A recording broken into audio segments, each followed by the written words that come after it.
Yeah, and speaking of saving dirhams, I don't want to lead in with that. We're talking about the debate about Who's saving the dirhams? You're the companies. exactly, potentially, and whether or not it's good or not. The debate of unpaid versus paid internships needed to be had. So basically, it was talked about on the Chris Fade show after hours. They went through it. They basically hashed out whether or not you should be paid as an intern, and their comments were a mixed bag. They ultimately decided that it's really about passion. And if you really love something, you will put in the extra hours doing a job elsewhere. Now, they didn't say a blanket interns should not be paid, but basically what they were saying was if there's something that you really, really love, for example, if you want to be a news presenter, Yeah. And we're not talking about love and divide here, but if you want to be a news presenter and you're finding a difficulty to break into the industry, then find the job in a cafe or whatever, and then weave your way into doing kind of odd jobs in a news industry. But it's a really tricky subject. And I actually think it's not black or white in any case. And I think that's what, let's say I just kind of summarized their whole conversation there with one statement, but there was no black or white answer to what is okay and what's not okay. In general, unpaid internships can be seen as extremely exploitive. Yeah. Yeah, I agree. What are your thoughts?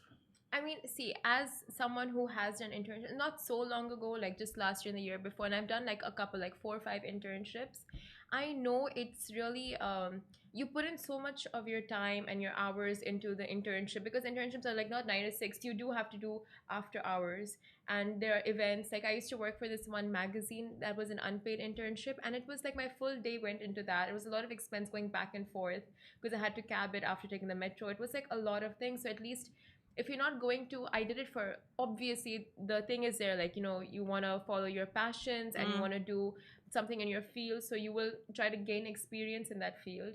But I mean, it's difficult for some students and parents to even finance those unpaid internships.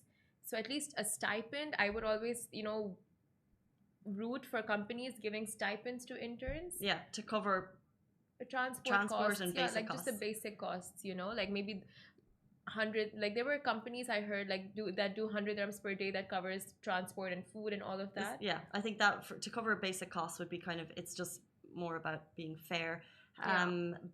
However, I just think that you can be extremely lucky with internships and you can be extremely unlucky, because basically in some internships that you get, the experience that you get in those roles could be invaluable. Yeah, like you get into like a really cool, and it's interesting that we're having this conversation because I know that Goldman Sachs article that came out in the New York Times broke it like in the last couple of days about the interns who do, or maybe their interns first years do like 90-hour a week or something, and they basically 12 of them put a report together saying this is not right, like this is not right. Yeah, But yeah. in that industry, it's really known that you would be working like 20 hours a day or something, like 6 days a week, 7 days a week. Yeah. But the thing is, you can be really lucky and get the most invaluable experience of your life with some internships.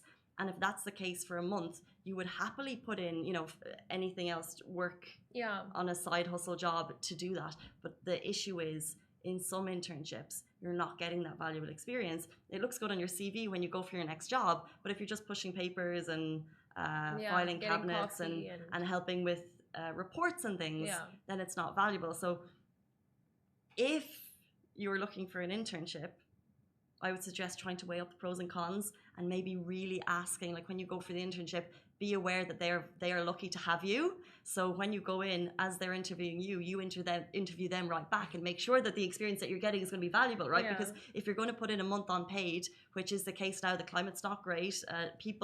Thousands of people are struggling to get jobs. So if you're getting an internship, it's going to be really, really difficult that if they're taking internships.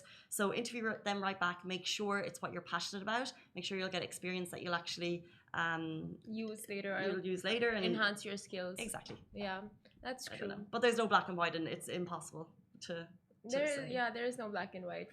There is passion on one side. On the other side, it's like just the financial aspect of it, because not all families can afford to send their kids to unpaid internships. So yeah, and I think what you said is the most valuable thing, that if there was the amount to cover basic costs, that would be really helpful. At least, yeah.